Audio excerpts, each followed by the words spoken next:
The next step is to create a reminder item.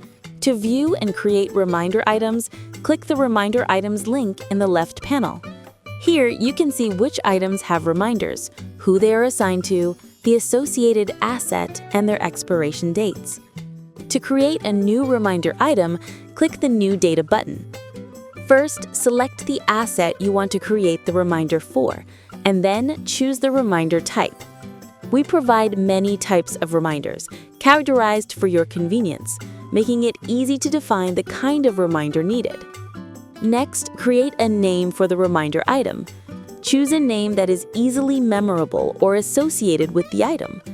Then, select the supporting document for this reminder item. This document can be a partnership contract, a warranty photo, a license plate photo, a current meter reading photo, or other relevant documents. After that, select the user assigned to handle this item, and finally, choose the expiration date. Following this, you specify how many days prior to the due date the system should send a notification.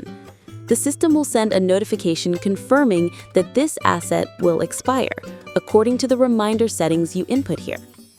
Then, determine which group should receive this notification. You can add multiple notifications with different day periods to the same group or to different groups.